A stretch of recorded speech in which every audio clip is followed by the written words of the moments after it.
All right. All right. Distractions are out of the way. Made about 150 today doing Instacart. So I'm getting myself back in it. Tomorrow, my goal is to make 300, see if I can double it. So I think I'm just going to take little naps here and there tonight and then just force myself to record. Um,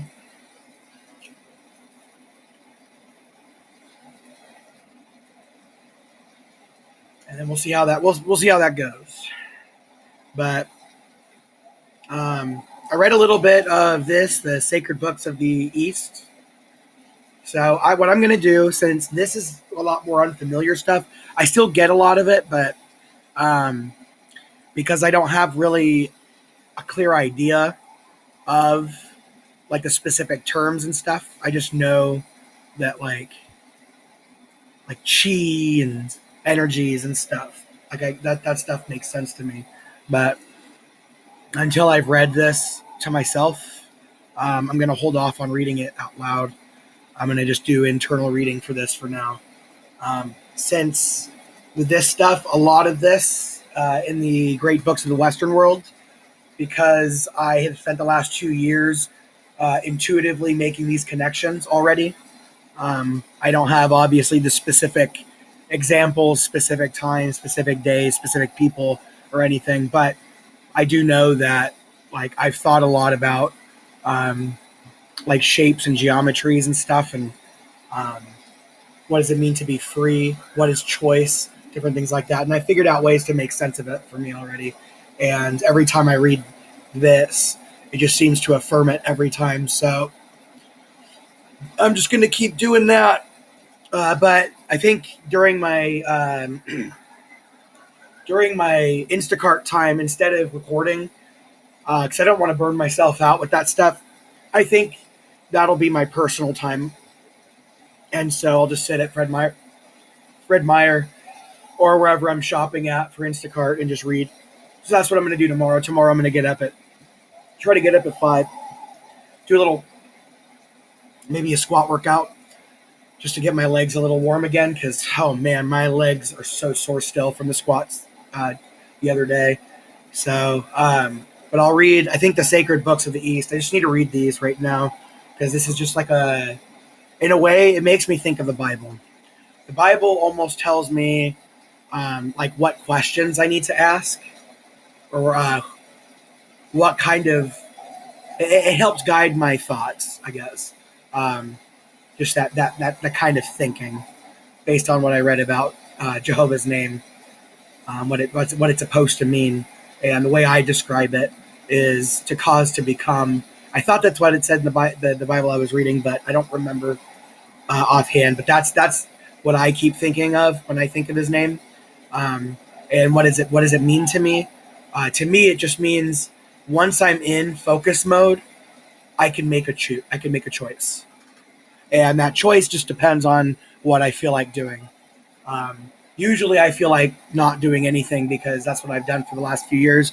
But I'm so ready to just be doing everything that I need to be doing. So um, every time I get into that deep focus, where it's almost like that game I played in high school. I don't know if anybody, I don't know if it was common anywhere else, but at my high school we played this game called the game, and if you thought about the game, you lost the game, and that was it. And so that's actually my trick. Is it's if I lose the game, I win the game because when I lose the game, it makes me think, and when I'm thinking, then I can stop and be like, wait a minute, should I be doing this right now? And should I be doing something better? And that's what I'm trying to get in the habit of, to where I can just at any moment, at any time, just get up and go. And it's always been really hard for me to do. Usually, it takes me a few hours of just deep thought and like to convince myself, okay, it's time to go. Um, but I think the cold showers are helping with that because I'll spend like 20 or 30 minutes just pacing back and forth before I jump in. So, but yesterday I jumped in within like 5 minutes. So the faster I can get myself in there, that just helps me a lot. Um, I don't like waiting. So, um, But once I finish both of those books, then I'll read this one out loud and post all of those. But actually, I think I'm just going to read through right now uh, out loud this one, the great books of the Western world. So if I read through all of that, then I'll feel comfortable starting the like more deep process with all the books I decide to read. Instead of just reading through it, I don't have to just do that, or I can just do that on my own time first, and then it becomes a book available for work. And so, like, this book right now is just a book available for reading because I haven't read it before. So maybe that's a better idea. That way I can read things twice, once internally, once externally. Because in the internal way, um, it almost feels like I'm micro moving the muscles that would typically go with or that I would use when doing something like that. So when I'm speaking, or when I'm thinking of speaking, and I'm imagining the words and sounding them out in my head, it actually feels like little parts of me are moving in my that chest area. So, but yeah, Great Books of the Western World, Volume 2, Chapter 2, Animal, Introduction. Alphabetical ordering places animal after angel in this list of ideas. There is a third term which belongs with these two, and, but for the alphabet, might have come between them. That term is man. These three terms and a fourth, God, which round out the comparison, are joined in Shakespeare's statement of what is perhaps the most universal reflection of man upon himself. What a piece of work is man, says Hamlet. How noble is reason, how infinite in faculty, informing and moving, how express and admirable, in action, how like an angel, in apprehension, how like a god, the beauty of the world, the paragon of animals. Animal, angel, God, in each of these, man has seen his image. And at different moments in the history of thought, he has tended to identify himself with one of the exclusion to the exclusion of the others. Yet predominantly, man has regarded himself as an animal, even when he has understood himself to be created in God's image, and to share with the angels through the possession of intellect, the dignity of being a person, as his understanding of himself has varied. So has he altered his conception of what it is to be an animal. In terms of conception of personality, which involves the attributes of reason and free will, man has legally, as well as morally and metaphysically, drawn a sharp line between persons and things, and placed brute animals in the class of things.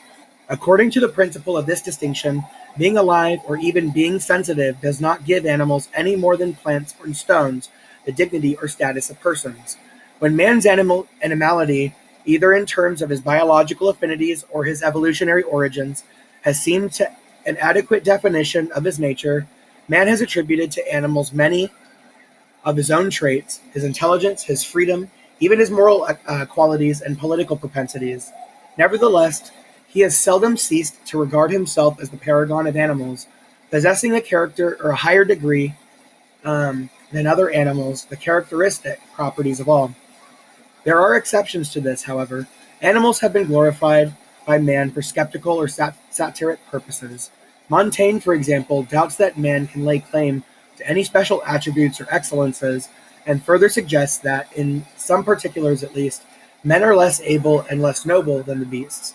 Relying on legends found in Pliny and Plutarch, which describe the marvelous exploits of animals, he argues, it is not upon any true ground of reason, but by a foolish pride and vain opinion, that we prefer ourselves before other animals, and separate ourselves from the conditions in society. Why, Montaigne asks, should we attribute to I know not what not what natural and servile inclination, the works that surpass all we can do by nature and art?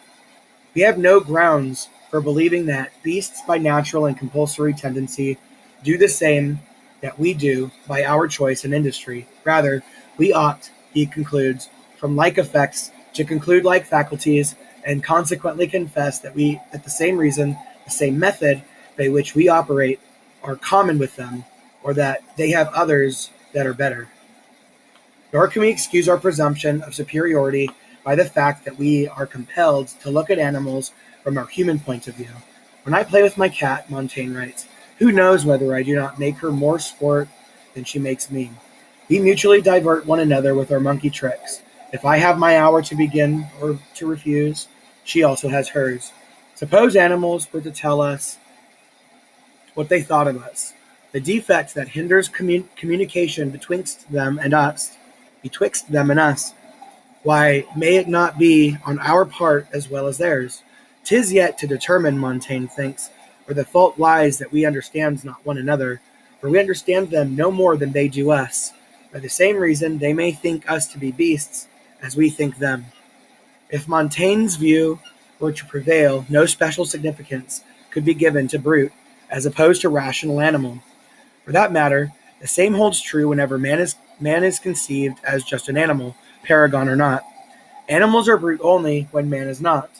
Only when to be human is to be somehow more than an animal, different in kind, not merely in degree. Satirists like Swift idealize an animal nature to berate the folly and depravity of man. In his last voyage, Gulliver finds in the land of the Houyhnhnms a race of human-looking creatures, the Yahoos, who by contrast with their noble masters, the horses, are a miserable and sorry lot. Here it is the Yahoos, who are brutes, bereft as they are of the intelligence and virtue which grace the splendid Houyhnhnms. The comparison of men and animals takes still another direction in the allegories of fables and poetry. From Aesop to the medieval bestiaries, there is the tradition of stories in which animals are personified in order to teach a moral lesson. In the Divine Comedy, Dante uses specific animals to symbolize the epitome of certain passions, vices, and virtues. The intent of his allegory is, however, never derogatory to man as man. But when Machiavelli allegorizes the qualities required for political power, he advises the prince knowingly to adopt the beast and to choose the fox and the lion. And this tends to reduce human society to the jungle where strength and guile compete for supremacy. The comparison of men and animals fails to touch the distinction or lack of distinction between animals and plants. This is basic to the definition or conception of animal nature. As in the case of men and animals, this problem can be approached in two ways, either from the side of plant life and with respect to those functions which seem to be common to all living things, or from the side of animal life, and with respect to those functions which seem to belong only to animals, never to plants. On either approach, the issue remains whether plants and animals are different in kind, not merely in degree.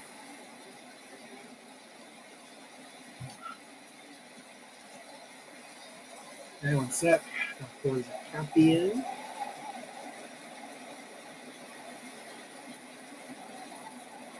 On the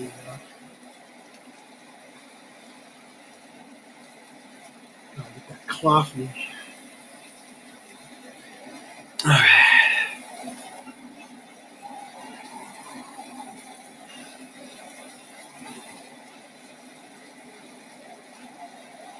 On the one hand, it may be argued that sensitivity, desire, and locomotion, even perhaps sleeping and waking, are in some form or degree to be found in all living things.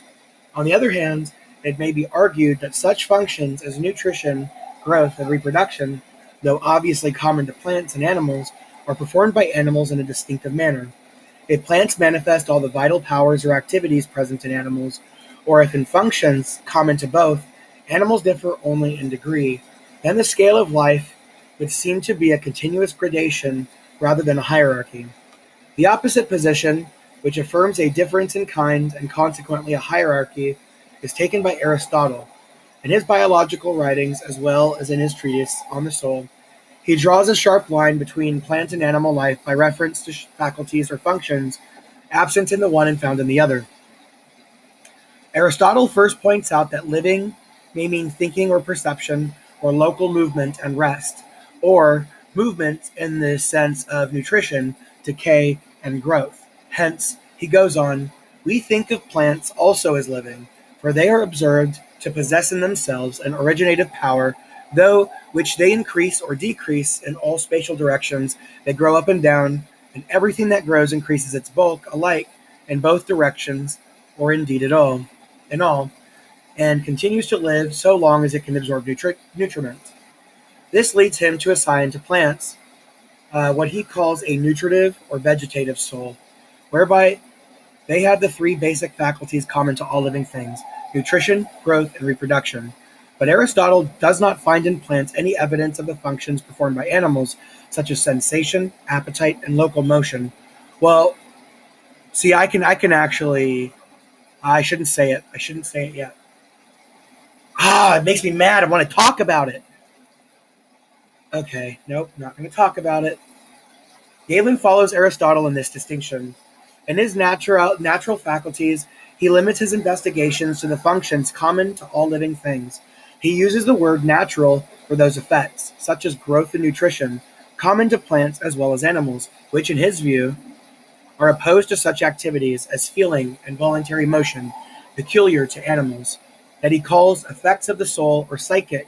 It may seem surprising at first that Galen's study of nutrition, growth, and reproduction, not only of the functions themselves, but of the bodily organs and processes involved in these functions, should be restricted to their manifestation in animals and not in plants as well. The reason may be that for the naturalists of antiquity, the biological function of vegetable matter did not yield their secrets readily enough to observation. The treatise on plants, not written by Aristotle, but attributed to his school, begins with the remark that life is found in animals and plants, but whereas in animals it is clearly manifest, in plants it is hidden and less evident. This view of the world of living things as divided into the two great kingdoms of plant and animal life prevailed through centuries of speculation and research. But from the time that Aristotle began the work of classification, it has been realized that there exist numerous examples of what Bacon called bordering instances, such as exhibit those species of bodies which appear to be composed of two species, or to be the rudiments between the one and the other. Within the last 100 years, the difficulty of classifying such specimens, particularly those which seem to fall between plant and animal, has raised the question whether the traditional distinction can be maintained. If we look even to the two main divisions, namely to the animal and the vegetable kingdoms, writes Darwin, certain low forms are so far intermediate in the character that the naturalists have disputed to which kingdom they should belong. Yet Darwin does not find evidence available to him sufficient to determine whether all living things have descended from one primordial form, or whether the evolution of life is to be represented in two distinct lines of development. Since Darwin's day, the researches of scientists like Loeb and Jennings on the behavior of microorganisms and the phenomena of tropisms, e.g. the sunflowers turning toward the sun, and the study of what appears to be local motion in plants, have contributed additional evidence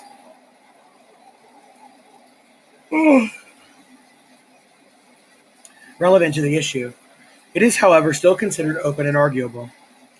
The fact that organisms exist which do not readily fall into either classification may signify continuity rather than separation between plants and animals, but it may also be taken to mean the more acute observations are required to classify these so-called intermediate forms. Plant tropisms may or may not require us to deny that sensitivity belongs to animals alone. The apparent local motion of plants may be a mode of growth or random movement rather than a directed change from place to place, and the attachment to place of apparently stationary animals such as barnacles and mussels may be different from the immobility of rooted plants. Against the background of these major issues concerning plants, animals, and men as continuous or radically distinct forms of life, the study of animal organisms, their anatomy, and physiology acquires much of its critical significance.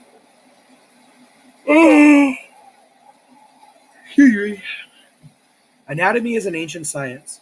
Several surgical treatises of Hippocrates display an extensive knowledge of the human skeletal structure and the disposition of some of the organs of the human body.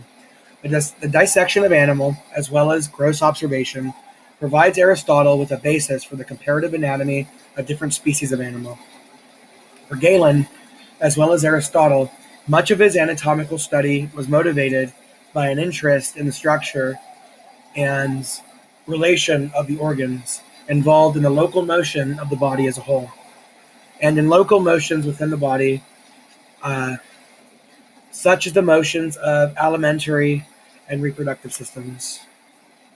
It remains for a later investigator schooled in the traditions of ancient biology to make the startling discovery of the circulation of the blood through the motions of the heart.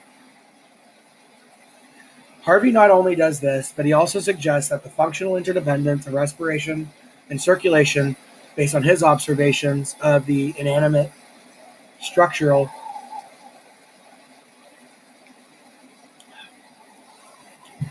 connections between heart, arteries, veins, and lungs, his contribution at at once a department. His contribution is at once a departure from and a product of the scientific tradition in which he worked, for his conclusions are radically new. He reaches them by a method of research and reasoning which follows the general principles of Aristotle and Galen. His insistence, moreover, on the necessity of finding a structural purpose for the organic structure stands as the classic rejoinder to Francis Bacon's recommendation that formal and final causes be separated from material and efficient causes in the study of nature. Bacon assigns the first two types of cause to metaphysics and limits physics to the last two.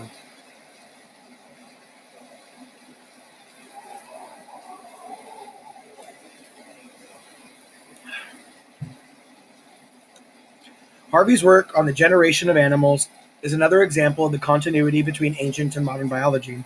In some respects, Aristotle's researches on the reproductive organs and their functions are more general than Harvey's. They represent for him only part of the large field of comparative anatomy, and have significance for the study of mating habits in different classes of animals.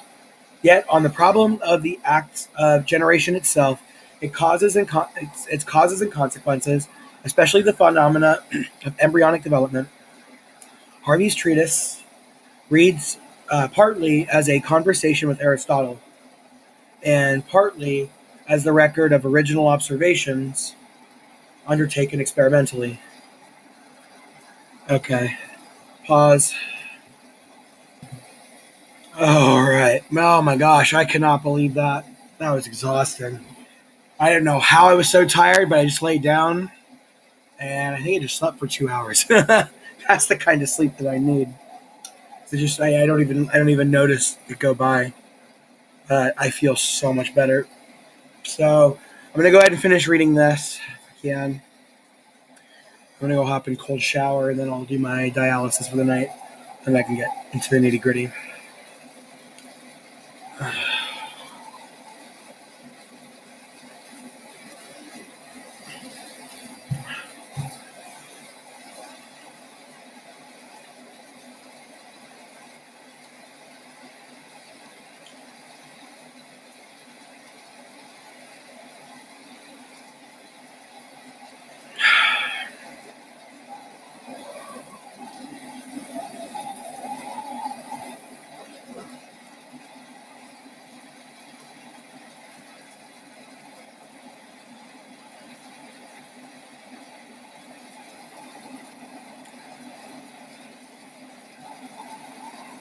Okay, let's redoing this part. Hold on.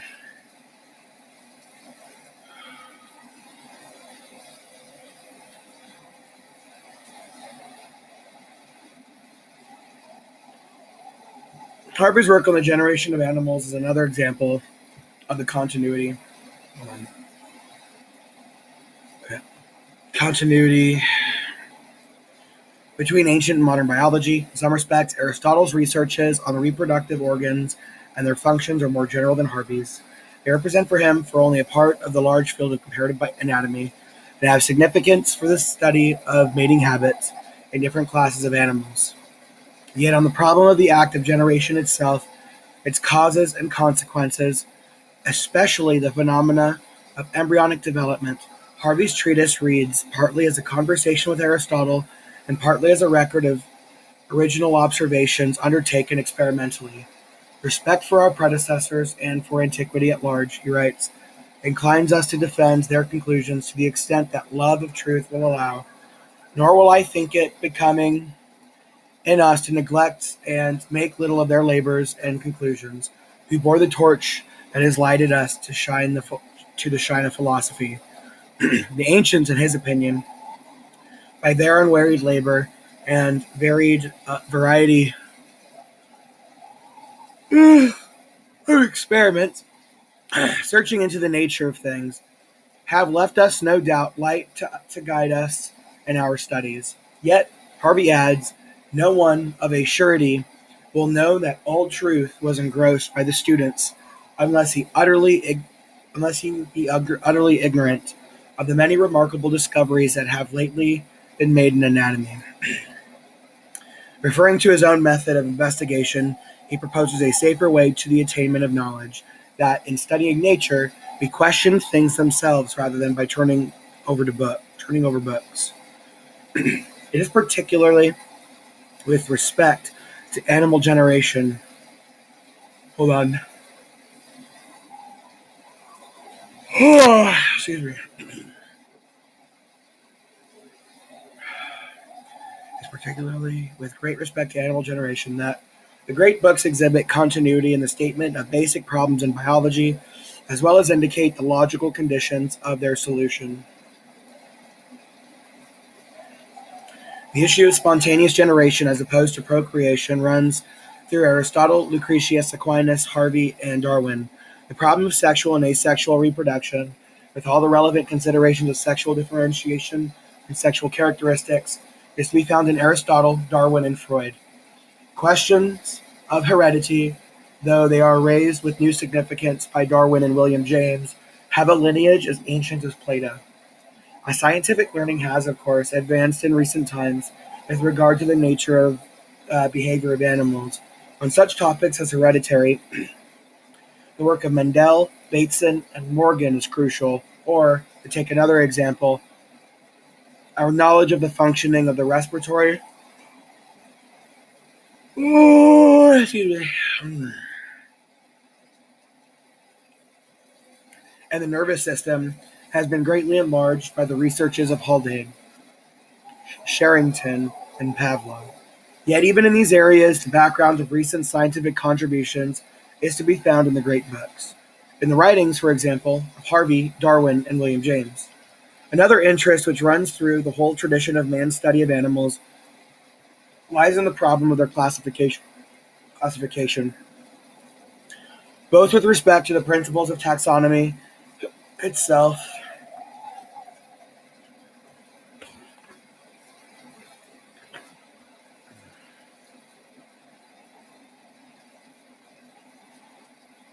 and also in the systematic effort to construct schemes whereby the extraordinary variety of animal types can be reduced to order. Oh. In this field, Aristotle and Darwin are the two great masters. If the names Buffon and Linnaeus also deserve to be mentioned, it must be with the double qualification that they are followers of Aristotle on the one hand, and precursors of Darwin on the other. The Aristotelian classification is most fully set forth in the History of Animals. There, one kind of animal is distinguished from one another by many properties, by locale or habit, by shape and color and size, by manner or locomotion, nutrition, excuse me, association, sensation, by organic parts and members, by temperament, instinct, or characteristic habits of action. With respect to some kinds or some of these properties, Aristotle treats one kind of animal as differing from another trait, or from another, by a degree, by more or less, or the same trait. With respect to other properties, he finds the difference to consist in the possession by one species of a trait totally lacking in another. He speaks of the lion as being more ferocious than the wolf. The crow is more cunning than the raven. Ah,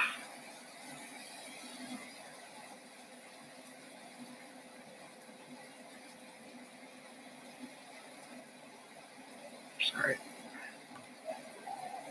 Ah, shoot.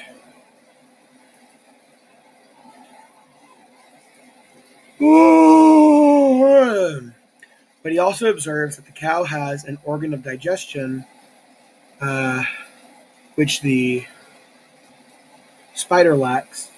The lizard an organ of locomotion, which the oyster lacks. The sponge lives in one manner so far as locale is concerned, and the viper in another. Reptiles have one manner of locomotion, birds another. So ample were Aristotle's data and so expert were his classifications that the major divisions and subdivisions of his scheme remain intact in the taxonomy constructed by Linnaeus. The radical character of Darwin's departure from the Linnaean classification stems from a difference in principle rather than a correction of observational errors and inadequacies. Where Aristotle and all taxonomists before Darwin classified animals by reference to their similarities and differences, Darwin makes inferred genealogy or descent the primary criterion in terms of which he groups animals into varieties, species, genera, and larger phyla.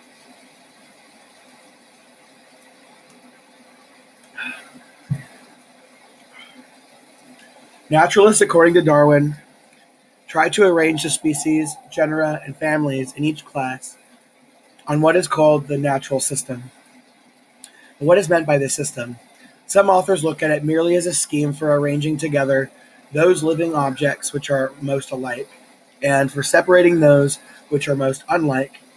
The ingenuity and utility of this system are indisputable, but Darwin thinks that its rules cannot be explained or its difficulties overcome, except on the view that the natural system is founded on descent with modification, that the characters which naturalists consider as showing true affinity between any two or more species are those which have been inherited from a common parent.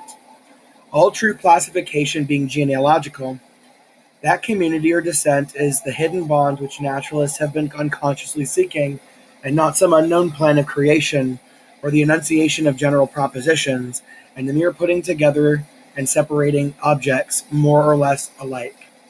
In Darwin's opinion, classification must be strictly genealogical in order to be natural. Only by the principle of descent, the one certainly known cause of similarity in organic beings, can we arrange all organic beings throughout all time in groups under groups. See, the nature of the relationships by which all living and extinct organisms are united by complex, radiating, and circuitous lines of affinities into a few grand classes. How? Sorry.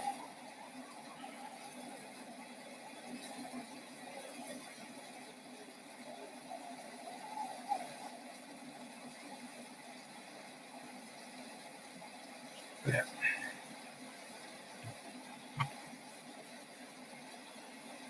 And understand the wide opposition in value between analogical or adaptive characters and characters of true affinity. Furthermore, the importance of embryological characters and the rudimentary organs in classification becomes intelligible on the view that a natural arrangement must be genealogical. By reference to this element of descent, not only shall we be able to understand what is meant by the natural system, but also Darwin adds, our classifications will come to be, as far as they can be so made, genealogies, and will then truly give what may be called the plan of creation. Whereas the Aristotelian classification is static in principle, having no reference to temporal connections or the succession of generations, the Darwinian is dynamic, almost a moving picture of ever-shifting arrangement of animals according to their affinities through common ancestry or their diversities through genetic variation. Connected with this opposition between static and dynamic principles of classification is a deeper conflict between two ways of understanding the nature of scientific classification itself. The point at issue is whether the classes which the taxonomist constructs represent distinct natural forms? Do they exist independently as objects demanding scientific definition, or are the scientist groupings somewhat arbitrary and artificial? Do they divide and separate what in nature is more like a continuous distribution with accidental gaps and unevenness? This issue, in turn, tends to raise the metaphysical question concerning the reality and fixity of species, which relates the problem of the difference between real and nominal definitions and the difference between natural and arbitrary systems of classification.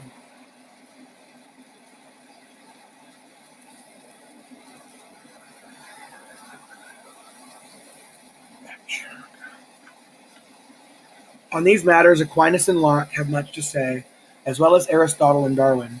Fuller discussion of such questions is to be found in the chapters on definition and evolution.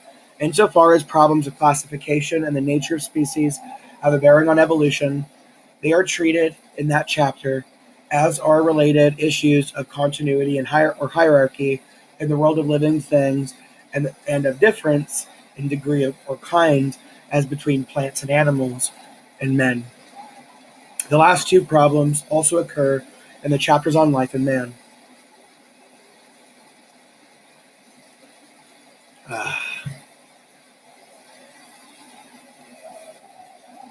Okay. On the theme of comparisons between animals and men, two further points should be noted. The first concerns the soul of animals. When soul is conceived as the principle or source of life in whatever is alive, plants and animals can be said to have souls. Like Aristotle, Augustine distinguishes three grades of soul in universal nature. One, which has only the power of life; the second grade, in which there is sensation; the third grade, where intelligence has its throne. Though he also follows Aristotle in defining three kinds of soul, Aquinas distinguishes four grades of life, and in doing so differentiates between perfect and imperfect animals.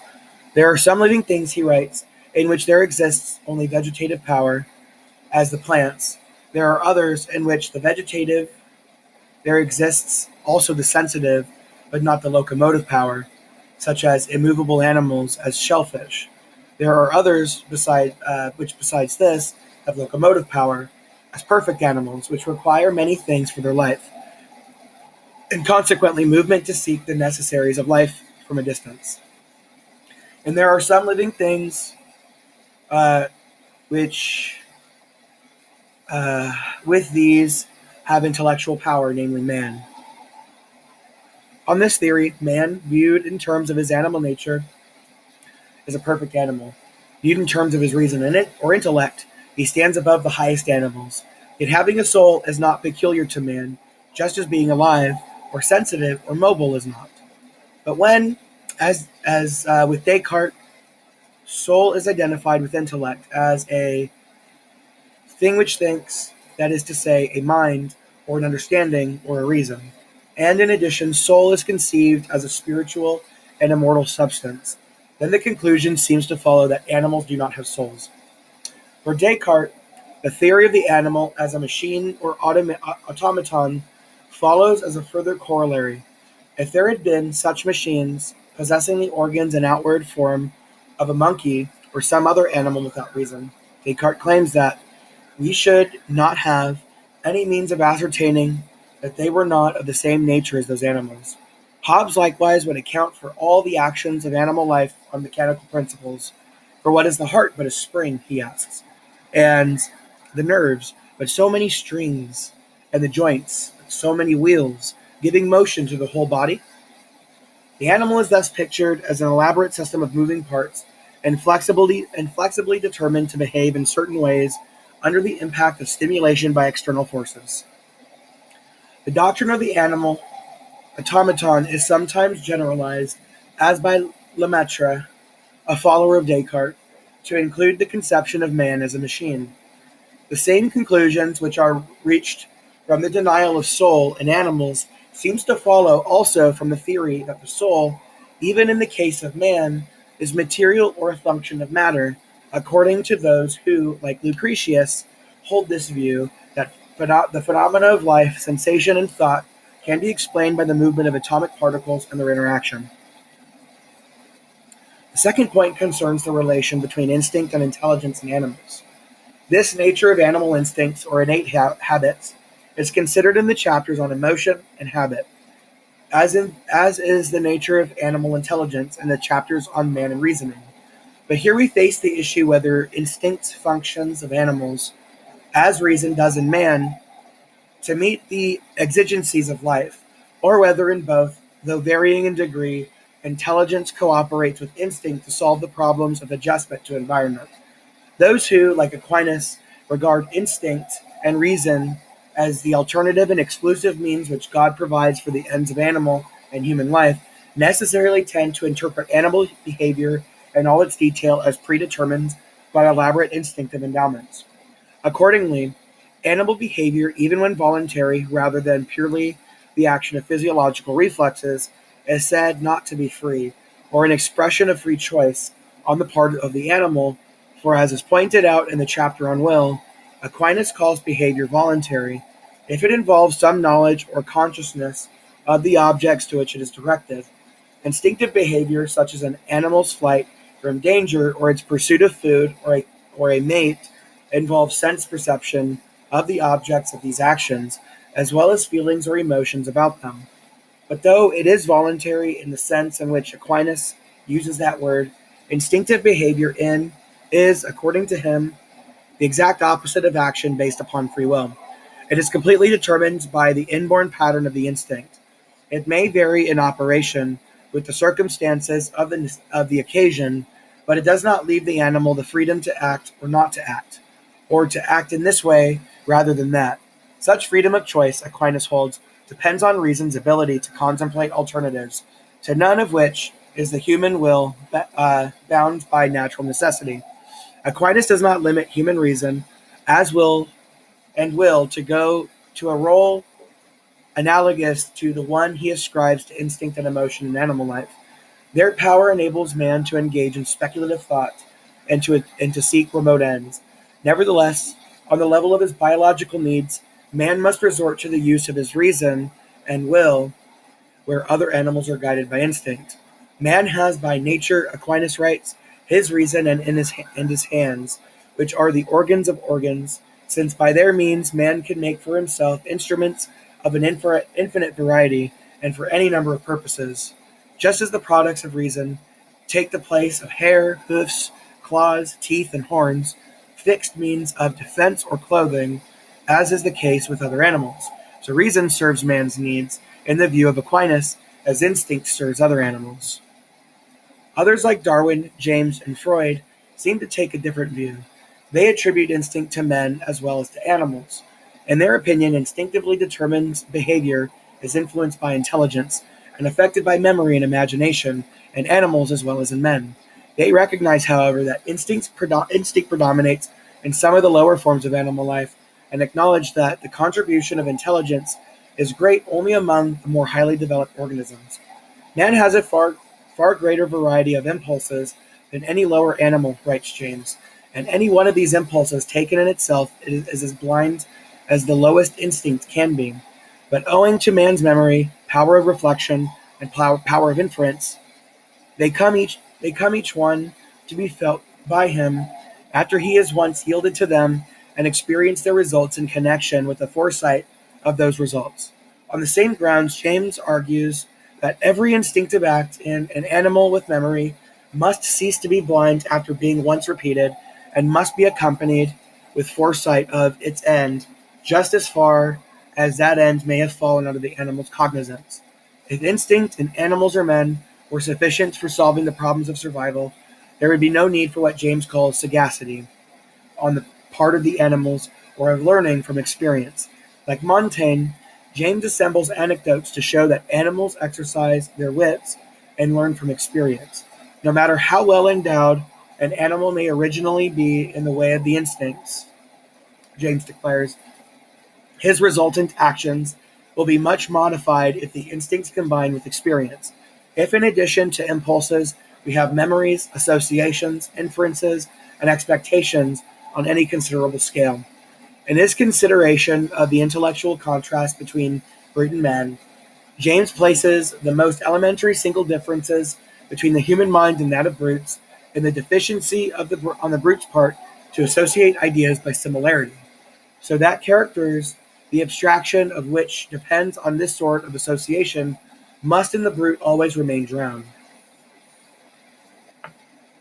Darwin similarly makes the difference in degree between human and animal in intelligence a matter of greater or less power to associate ideas. In consequence, human instincts are much more modified by learning and experience than by instincts of other animals, as in turn, the higher animals show much greater variability in their instinctive behavior than do lower organisms.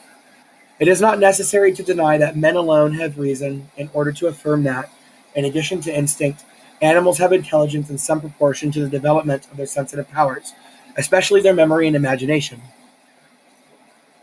The position of Aristotle and Aquinas seems to involve both points, but if we attribute the extraordinary performances of animals to their intelligence alone, rather than primarily to instinct, then we are led to conclude with Montaigne that they possess not merely a sensitive intelligence, but a reasoning intellect.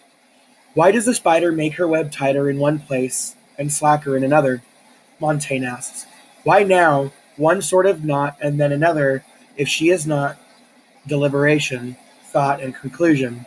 And in another place he asks, what is there in our intelligence that we do not see in the operations of animals? Is there a polity better ordered, the offices better distributed, and more inviolably observed and maintained than that of these? Can we imagine that such and so regular a distribution of employments can be carried on without reason and prudence? Gregariousness in animals and the nature of animal communities are considered in the chapter on state, in connection with the formation of human society. But so far as human society itself is concerned, the domestication of animals signifies an advance from primitive to civilized life, and an increase in the wealth and power of the tribe or city. Aeschylus includes the taming of animals among the gifts of Prometheus, who first brought under the yoke beasts of burden, who by draught and carrying relieved men of their hardest labors, yoked the proud horse to the chariot, teaching him obedience to the reins, to be the adornment of wealth and luxury. The Iliad plays eloquent testimony to the change in the quality of human life, which accompanied the training of animals to respond to human commands. Homer's reference to Castor as breaker of horses indicates the sense of conquest or mastery which men felt when they subdued the wild beasts, and the oft repeated Homeric epithet horse taming, which is intended as a term of praise for both the Argives and the Trojans, imply the rise of the people from barbarous or primitive conditions, their emancipation from the discomforts and limitations of animal life. Aristotle points out that one mark of healthy men is the number of horses which they keep, for they cannot afford to keep them unless they are rich. For the same reason, he explains, in old times, the cities whose strength lay in their cavalry were oligarchies. Legend and history are full of stories of the loyalty and devotion of animals to their human masters, and of the reciprocal care and affection which men have given them. But motivated as it is by their utility for economic or military purposes, the breaking of animals to human will also frequently involves a violent or wanton misuse. The use or even the exploitation of animals by man seems to be justified by the inferiority of the brute to the rational nature. As plants exist for the sake of animals, so animals, according to Aristotle, exist for the sake of man, the tame for use in food, the wild, if not all, at least the greater part of them, for food, and for the provision of clothing and various instruments. Aristotle's conception of the natural slave, discussed in the chapter on slavery, uses the domesticated animal as a kind of model for the treatment of human beings as tools or instruments. Though he does not share Aristotle's view that some men are by nature slaves, Spinoza takes a comparable position with regard to man's domination and use of animals. The law against killing animals, he writes, is based upon an empty superstition and womanish tenderness rather than upon sound reason. A proper regard, indeed, to one's own profit teaches us to unite in friendship with men and not with brutes, nor with things whose nature is different from human nature. I by no means deny, he continues, that brutes feel, but I do deny that on this account it is unlawful for us to consult our own uh, profit by using them for our pleasure and treating them as is most convenient to us, inasmuch as they do not agree in nature with us. But other moralists declare that the men can befriend animals and insist that charity, if not justice, should control man's treatment of beasts. Nor is such contrary teaching confined to Christianity or to the maxims of St. Francis, who would persuade men to love not only their neighbors as themselves, but all of God's creatures. Plutarch, for instance, argues that although law and justice we cannot, in the nature of things, employ on others than men, nevertheless, we may extend our goodness and charity even to irrational creatures. In kindness to dumb animals, he finds the mark of the gentle nature, the sign of a man's humaneness. Towards human beings, as they have reason, behave in a social spirit, says Marcus Aurelius.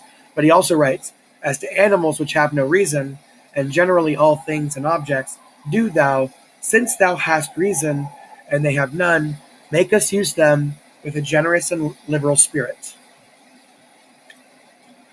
And then there's the outline for the topic. I'm not going to read them this time. Those are the references.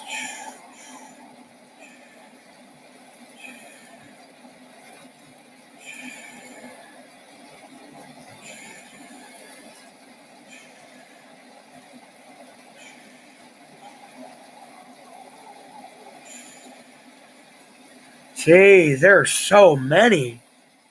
That's nuts.